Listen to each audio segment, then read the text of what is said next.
দীঘায় মহিলা পুলিশ কর্মীদের দ্বিতীয় রাজ্য সম্মেলনে ঐক্যের বার্তা। আজ পশ্চিমবঙ্গ পুলিশ ওয়েলফেয়ার কমিটির আয়োজিত পশ্চিমবঙ্গ পুলিশ ও ওয়েলফেয়ার কমিটির উদ্যোগে মহিলা পুলিশ কর্মীদের দ্বিতীয় রাজ্য সম্মেলন অনুষ্ঠানে আজ পশ্চিমবঙ্গ মহিলা ওয়েলফেয়ার কমিটির উদ্যোগে মহিলা পুলিশ কর্মীদের দ্বিতীয় রাজ্য সম্মেলন অনুষ্ঠিত হয় দীঘা রাজ্যের সাধারণ হাসপাতালের মাঠে। এই অনুষ্ঠানে একাধিক মন্ত্রী সহ পুলিশের পদাধিকারীরাও উপস্থিত ছিলেন। পশ্চিমবঙ্গ পুলিশ ওয়েলফেয়ার কমিটির কনভেনার শ্রী ডিজি তাস্য রাউত বলেন, আমাদের রাজ্যের মুখ্যমন্ত্রী পুলিশ কর্মীদের জন্য নানান ধরনের উন্নয়নমূলক কাজ করছেন। আমাদের বিভিন্ন দাবি দেওয়া হয়েছে, ভবিষ্যতেও দাবি দেওয়া থাকবে। এটা কর্মী সম্মেলন হয়েছিল প্রায় 4000 হবে না, 3500 4000-এর মধ্যে মহিলা পুলিশ কর্মী এসেছিল।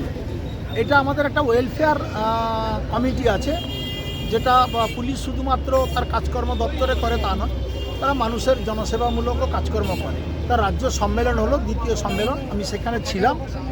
আমরা পুলিশের কাজে সন্তুষ্ট যে ভারতবর্ষের মধ্যে 1 নম্বরই স্থান নিরাপত্তার দিক থেকে। নারীরাও নিরাপত্তায় আছে।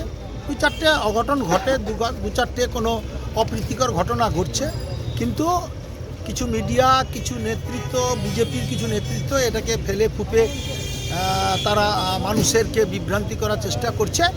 সবাই এক বাক্যে জানে যে একমাত্রই মমতা বন্দ্যোপাধ্যায় ভারতবর্ষের মধ্যে যে মুখ্যমন্ত্রী, সে পুলিশদের 14 মাসের বেতন দেয়। এটা মনে রাখা দরকার। আপনি বক্তব্যে বলেছেন 12 মাস কাজ করে 14 মাসের বেতন দেয়। এই জন্যেই কোনো ভারতবর্ষের কোনো রাজ্যে 14 মাসের বেতন নেই কোনো পুলিশের কর্মচারীদের, কারণ তারা ছুটি নেয় না বলেই তাদের অতিরিক্ত টাকা দেয়, এবং তারা যে মানুষকে নিরাপত্তা দেয় তার জন্যে আজকের পশ্চিমবঙ্গ ভারতবর্ষের মধ্যে 1 নম্বর স্থানে গেছে, এবং তার জন্যেই আবার তারাই মমতার মতন মানুষকে মুখ্যমন্ত্রী হিসাবে চেয়েছে।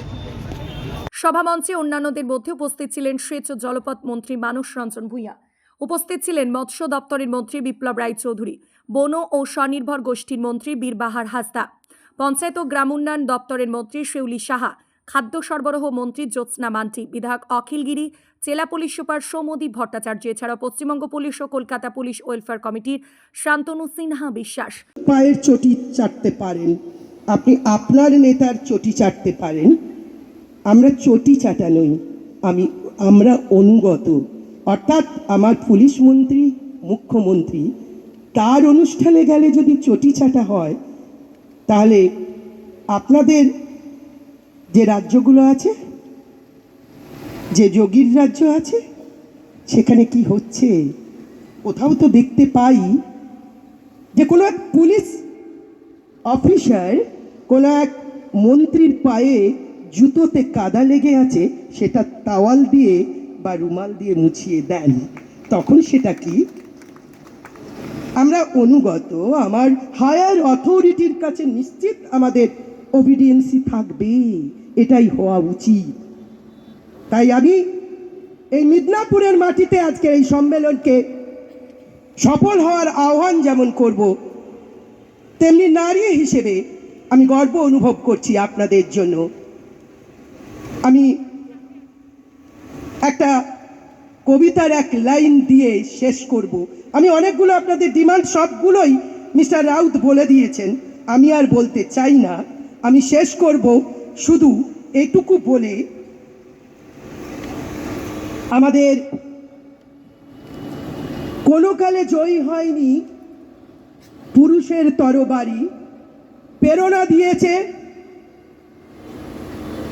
বিজয় লক্ষ্মী নারী। আমরা সেই নারী, কোনো একার জয় নয়। পুরুষরাই শুধু পারে না, আমরাও পারি। কাঁধে কাঁধ মিলিয়ে পলিটিক্সের জগতে প্রধানমন্ত্রী হতে পারি, রাষ্ট্রপতি হতে পারি, পাইলট হতে পারি, যুদ্ধ বিমানে যুদ্ধ করতে পারি, হাইকোর্টের প্রধান বিচারপতি হতে পারি, আমরা সুপ্রিম কোর্টের বিচারপতি হতে পারি, আমরা এভারেস্ট জয় করতে পারি, আমরা ইংলিশ চ্যানেল পার করতে পারি। আর আপনারা তো সোনার মেয়েকে পেলেন, আপনাদের আর এক গর্ব, আপনাদের শিলিগুড়ির মেয়ে রিচা ঘোষকে পেলেন, যাকে পুলিশেই দিদি চাকরি দিয়েছেন। ফলে আমরা পারি, আমরা নারী, আমরা সবই পারি। ভালো থাকুন, সুন্দর থাকুন, এই বলে আপনাদের সবাইকে আবার ধন্যবাদ জানিয়ে আমার বক্তব্য শেষ করলাম। জয় হিন্দ। দীঘা থেকে নিজস্ব প্রতিনিধি রিপোর্ট, ডিএন আপডেট।